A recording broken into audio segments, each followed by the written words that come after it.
The three things that I want to leave with you, just these three. I could do 10, I could do a whole life class. But just these three things will carry you if you let them. First and foremost, knowing who you are. Knowing who you are. Being able to answer this question, who am I? And what do I want? You know, many times when I go out of the country, I am baffled by that question. To explain what is your occupation, I've stood there for 10 minutes. Well, am I a talk show host? Well, I'm more than a talk show host. Am I a businesswoman? I'm a businesswoman. I'm more than a businesswoman. Am I an entrepreneur? I'm more than an entrepreneur. So I just leave it blank or self-employed. So I'm not asking for the roles that you play as daughters. I'm not asking that question. What are the roles that you play as a daughter, as a friend, as a sister? You're going to be a lawyer, you're going to teach, you're going to be a pharmacist. I'm asking the bigger question of who am I? Who am I really? My answer is I am God's child. I am that which is born of all that is. I am, as Pierre de Chardin said, a spiritual being having a human experience. Come trailing the breath of the ancestors yet, but trailing the breath of the angels. And understanding that because I am connected to the source of all that is possible for me. That's who I am. And what do I want? I don't want to just be successful in the world. I don't want to just make a mark or have a legacy. The answer to that question for me is I want to fulfill the highest, truest expression of myself as a human being. I want to fulfill the promise that the Creator dreamed when He dreamed the cells that made up me. Number two, you must find a way to serve. Martin Luther King said that not everybody can be famous, but everybody can be great because greatness is determined by service. Now, we live in a world where everybody wants to be famous and where we admire people for just being famous. We think being known brings us value. The truth is, all of that will fade in time. In 3 years, you won't be able to name the housewives of Atlanta. The real truth is that service and significance, service and the significance that you bring to your service is that which is lasting. So to be able to, whatever your occupation or job or talent or gift is, our honorees today getting doctorate degrees, to apparently opposite fields, HIV and AIDS and the spoken word.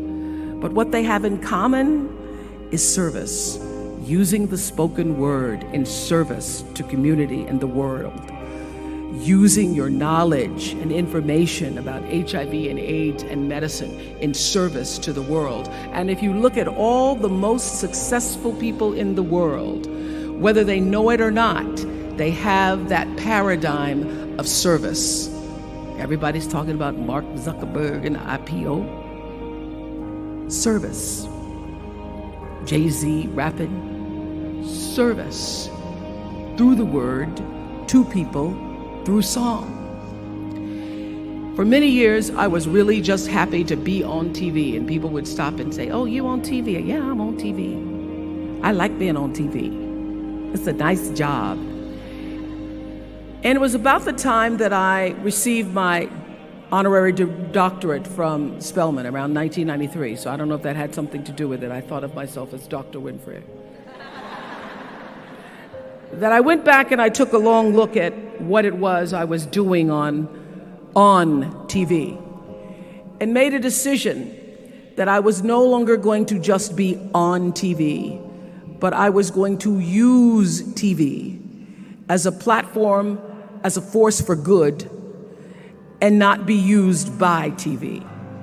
And I will tell you, my decision to make that significant change in the way I operated on television, using television as a service, changed my career exponentially. Service through medicine, service through art, using whatever it is you produce, your product, as a way of giving back to the world. When you shift the paradigm of whatever it is you choose to do to service and you bring significance to that, success will, I promise you, follow you. Service and significance equals success. Number 3, it's so simple but so hard to do. Always do the right thing. Always.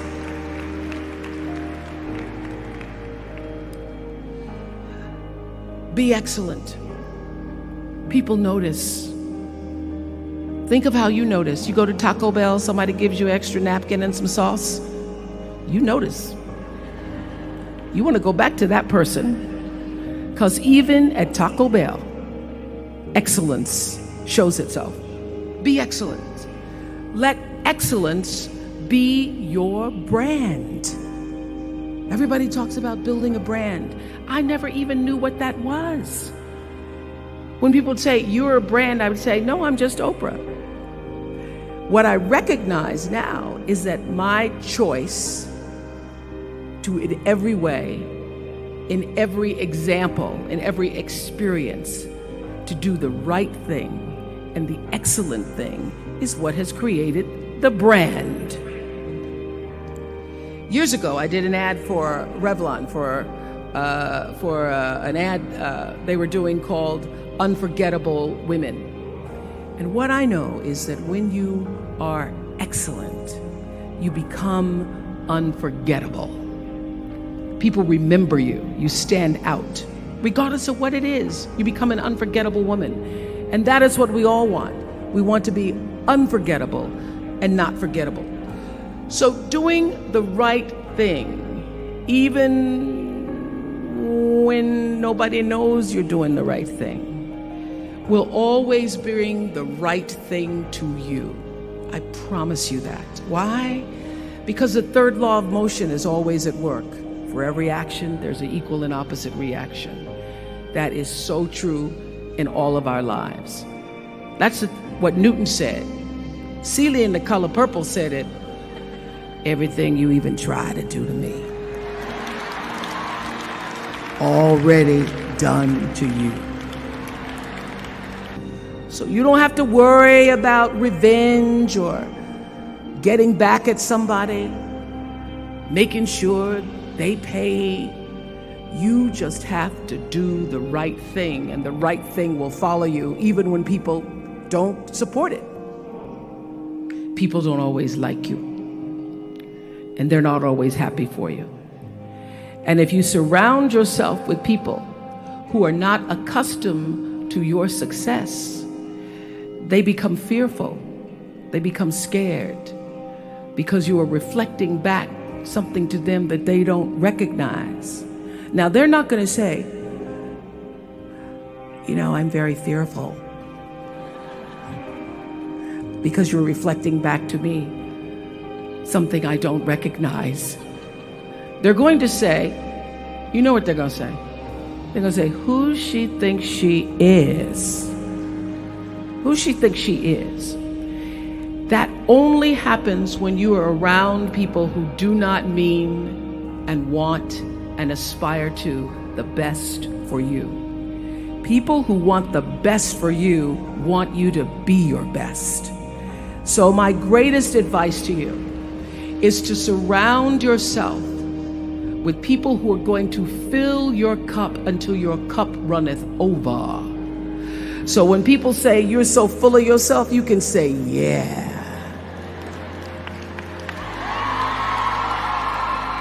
Yes, I'm full. I'm so full, my cup runneth over. And to know that once your cup runneth over, you cannot spend your life with your gallon-size offerings, offering them to pint-sized people.